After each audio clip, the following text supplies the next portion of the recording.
আসসালামু আলাইকুম। কেমন আছেন আপনারা? আশা করি আপনারা সবাই ভালো আছেন। আমরা আল্লাহর রহমতে সবাই ভালো আছি। তো আজকে আমার রেসিপি, আজকে আমি 3টে রেসিপি বানাবো। একটা হচ্ছে রুই মাছ ফুলকপির ঝোল করব, আর একটা কই মাছ দিয়ে বেগুন দিয়ে একটা তরকারি করব, আর একটা মূলো ভাজা করব। তো আজকে আমি কী কী নিয়েছি আপনাদের দেখাচ্ছি। এখানে আমি নিয়েছি রুই মাছ, এখানে 8 পিস রুই মাছ আছে। এই রুই মাছ দিয়ে আমি ফুলকপি ঝোল করব।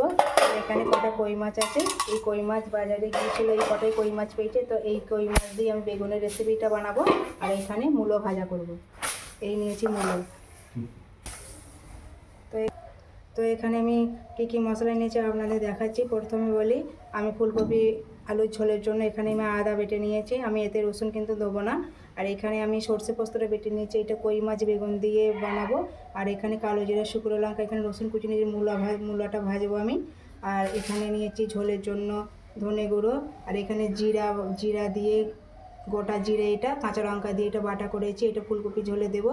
আর এখানে নিয়েছি হলুদ গুঁড়ো, লঙ্কার গুঁড়ো, আর এটা নিয়েছি লবণ, এখানে সরিষার তেল, এখানে পেঁয়াজ কুচি করে কেটে নিয়েছি, আর এখানে নিয়েছি টমেটো।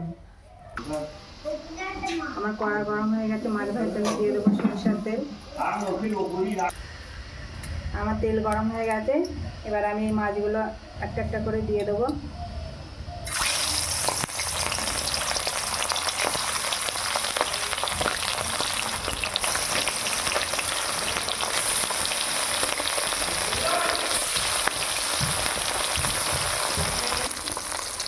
আমার মাছগুলো ভাজা হয়ে গেছে, এবার আমি তুলে নেবো।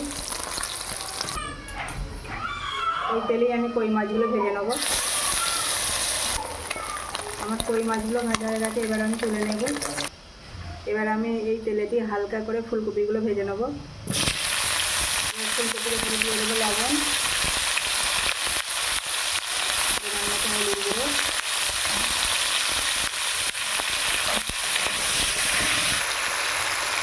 আমার ফুলকপিগুলো আমি আধ ভাজা করে নিয়েছি, এবার আমি তুলে নেব। এই একই তেলে এবার দিয়ে দেবো পেঁয়াজ,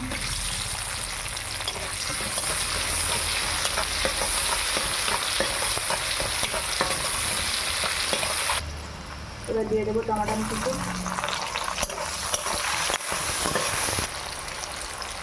এবার দিয়ে দেবো আদা বাটা,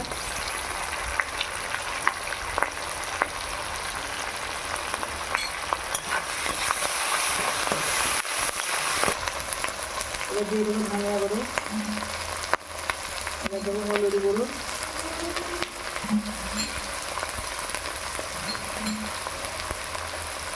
এবার আমি এখানে দেবো গোটা জিরে আর কাঁচা লঙ্কা একসাথে আমি বেটে নিয়েছি, এটা দিয়ে দেবো। এবার দিয়ে দেবো পরিমাণ মতো পানি,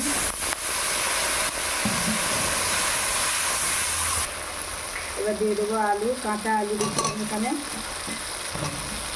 চন্দ্রমুখী আলু। এটাকে ভালো করে কষিয়ে নেব। আমার আলু দিয়ে মশলা কষানো হয়ে গেছে, এবার ভেজে রাখা ফুলকপিগুলো এর উপরে দিয়ে দেব।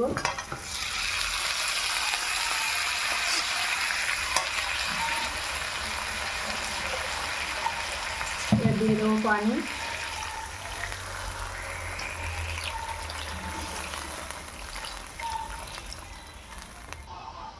এবার দিয়ে দেবো ধনে পাতা কুচি,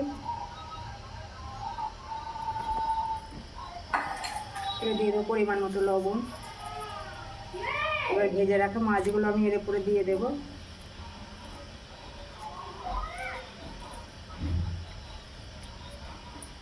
এবার ঢাকনাটা আমি দিয়ে দেবো।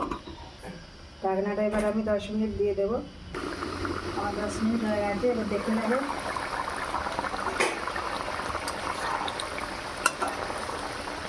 আলুটা সিদ্ধ হতে কি দেখে নেব। বন্ধুরা, আমার আলু সিদ্ধ হয়ে গেছে, এবার আমি তরকারিটাকে নামিয়ে নেব। আমার কড়া গরম হয়ে গেছে, এবার আমি কই মাছ রান্নার জন্য আমি সরষের তেল দিয়ে দেব। তেল গরম হয়ে গেছে, এবার দিয়ে দেবো কালো জিরা ফোড়নে, তারপর দেবো পেঁয়াজ, পরিমাণ মতো আদা বাটা, তারপর দেবো পরিমাণ মতো হলুদ গুঁড়ো, তারপর দেবো ধনে গুঁড়ো,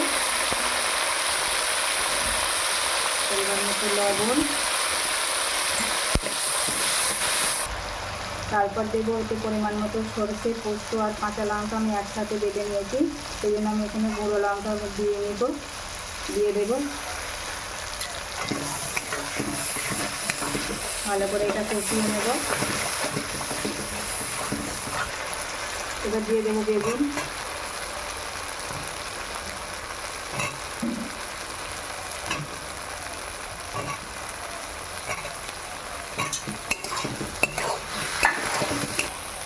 এবার দিয়ে দেবো পরিমাণ মতো পানি।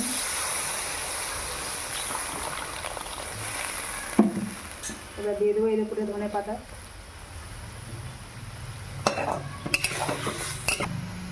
এবার দিয়ে দেবো ভেজে রাখা কই মাছ। এবার আমি 10 মিনিটের জন্য ঢাকনাটা দিয়ে দেবো। আমার 10 মিনিট হয়ে গেছে, এবার দেখে নেব। দিয়ে দেবো পরিমাণ মতো লবণ, দিয়ে আবারও একবার নাড়িয়ে নেব।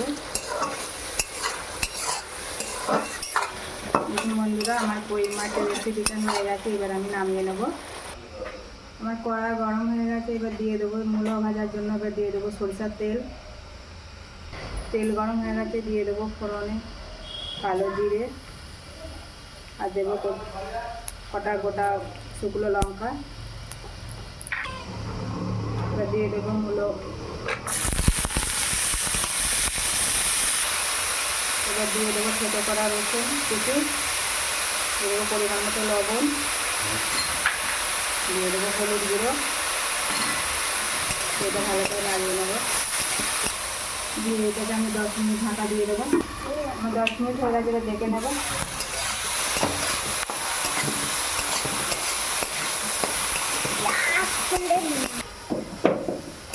আমার মূলো ভাজা হয়ে গেছে, এবার নামিয়ে নেবো।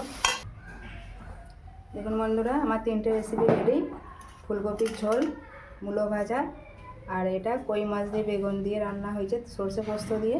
কি সুন্দর কালার আসে দেখুন। আর এই বেগুনের কই মাছ দিয়ে বেগুন এইভাবে আপনারা বাড়িতে বানিয়ে খাবেন, খুবই ভালো লাগবে। আর আমার রান্না আপনাদের ভালো লাগলে অবশ্যই লাইক, কমেন্ট, শেয়ার করবেন। আমার চ্যানেলটিকে সাবস্ক্রাইব করবেন, পাশে থাকা বেল আইকনটিতে ক্লিক করবেন। আপনারা সুস্থ থাকবেন, ভালো থাকবেন। আল্লাহ হাফিজ।